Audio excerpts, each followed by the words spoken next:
5 Secrets You Should Never Share with Your Family After 65 for a Peaceful Life. The Art of Selective Sharing in Later Life. As we journey through life, the relationships we hold dear evolve, sometimes subtly, sometimes dramatically. By the time we reach 65, we've accumulated a wealth of experiences, lessons, and, yes, a few secrets. There's a natural instinct to lay everything bare with our loved ones, especially as we age. After all, we've been taught that honesty is the cornerstone of trust, and transparency fosters closeness. But here's a truth I've come to understand after decades of working with patients, studying the intricacies of human health and relationships: not everything needs to be shared. Pause. In fact, keeping certain things private, especially after 65, can be an act of wisdom, not secrecy. This isn't about deception, or building walls. It's about preserving your peace, maintaining your independence, safeguarding the delicate balance of family dynamics. As a physician with years of experience in geriatric care, I've seen it how oversharing can unintentionally strain relationships, erode autonomy, and invite unnecessary stress into lives that deserve tranquility. Today, I'm going to walk you through 5 specific areas where holding back can enhance your well-being and enrich your later years. These aren't just opinions. They're insights grounded in medical knowledge, psychological research, and real-world observations. We'll explore why your financial decisions, certain health concerns, opinions on family conflicts, past regrets, and the full scope of your financial situation might be better kept under wraps. Along the way, I'll weave in scientific evidence, practical advice, stories from my practice to make this not just informative, but deeply engaging. My goal? To equip you with the tools to live your later years with dignity, freedom, and joy, while ensuring this stands out as a must-read for anyone over 65, or their loved ones. Let's dive in. Secret number 1, Financial Decisions and Assets, the Power of Privacy. Money. It's a word that carries weight at any age. But after 65, it becomes a lightning rod for complexity. As a doctor, I've counseled countless seniors navigating the intersection of finances and family, and one pattern emerges consistently: sharing too much about your financial decisions and assets often invites more trouble than it prevents. Why it matters? Imagine this. You've worked hard your entire life, saved diligently. Now, you have a comfortable nest egg. You decide to tell your children or siblings the details: how much you've saved, what investments you've made, maybe even your plans to splurge on a dream vacation. At first, it feels good to be open. But then the questions start. Why are you spending that much on a trip? Shouldn't you downsize instead? Have you thought about leaving more for the grandkids? Suddenly, your choices, your money, are up for debate. This isn't hypothetical. A 2022 study from the Journal of Gerontology found that 68% of seniors who disclosed detailed financial information to family reported increased stress from unsolicited advice or pressure. Money amplifies emotions: greed, entitlement, worry. And once family knows the specifics, it's hard to reclaim that boundary. In my practice, I've seen patients like Margaret, a 72-year-old widow who shared her savings details with her adult son. What began as a well-meaning conversation turned into constant suggestions about her spending, eroding her sense of control. Pause. The medical angle. Stress from financial interference isn't just annoying. It's a health hazard. Chronic stress elevates cortisol levels, which, according to the American Heart Association, increases the risk of hypertension, heart disease, and even cognitive decline. Conditions already more prevalent after 65. For seniors, maintaining autonomy over finances isn't just about freedom, it's about protecting your physical and mental well-being. What to keep private? Exact figures. You don't need to disclose how much is in your bank account or investment portfolio. Generalities I'm comfortable suffice. Spending choices. Whether it's a new car, a hobby, or a charitable donation, these are yours to enjoy, without justification. Future plans. Beyond a clear will or estate plan, the specifics of what you'll leave behind? They can wait until they're necessary. How to handle it? If family asks, pivot gracefully. I've got it under control. Thanks for checking in. It keeps them at bay without shutting them out. Legally, ensure your estate is documented. Consult an attorney or financial advisor. But day-to-day decisions, those are yours. This isn't secrecy. It's self-preservation. A new perspective. Think of your finances as a garden. You've tended it for decades. You might invite family to enjoy the flowers, but you don't hand them the shears to prune it. By keeping this private, you're not just protecting your peace, you're modeling independence for the next generation. Secret number 2, non-urgent health concerns, preserving autonomy and perception. Aging brings aches, pains, the occasional health scare.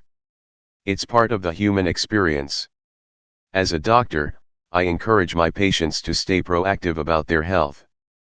But there's a difference, a big one, between managing your well-being and broadcasting every twinge to your family. After 65, keeping minor health concerns private can safeguard your autonomy and how others perceive you. The risk of oversharing. Picture this. You mention to your daughter that your knees have been stiff lately. It's nothing serious, just age-related wear and tear. Next thing you know, she's Googling supplements, booking you a doctor's appointment, suggesting you avoid stairs. What started as a casual comment spirals into a narrative of fragility. I've seen this with patients like Harold, a vibrant 68-year-old who offhandedly mentioned fatigue to his son. Within weeks, his family was treating him like he needed constant supervision, despite his clean bill of health. Pause. The science behind it? Psychologically, this ties to role theory. When you share frequent health complaints, family may unconsciously shift you into a sick role, altering how they interact with you. A 2020 study in Psychology and Aging showed that seniors perceived as frail by relatives experienced a 30% drop in social invitations, simply because others assumed they couldn't keep up physically. Unnecessary worry from family can spike your own anxiety, elevating blood pressure, disrupting sleep, per the National Institute on Aging. What to keep private? Minor aches, joint stiffness, occasional fatigue, mild indigestion. They don't need an audience. Routine checkups. Unless there's a diagnosis worth sharing, keep the details to yourself. Self-managed issues. If you're handling it with diet or exercise, there's no need to report in. When to share? Major diagnoses like cancer or heart disease, or conditions affecting daily life like mobility loss, warrant discussion, especially if support is needed. But the everyday stuff? That's your domain. Practical tips. If pressed, say, I'm keeping an eye on it with my doctor. Nothing to worry about. It reassures without opening the floodgates. Maintain regular checkups. Knowledge is power, but curate what you share. You've managed your body for decades. You don't need a committee. The bigger picture. Your health narrative shapes your identity. By focusing on strength rather than setbacks, you reinforce your vitality. To yourself and others. It's not denial.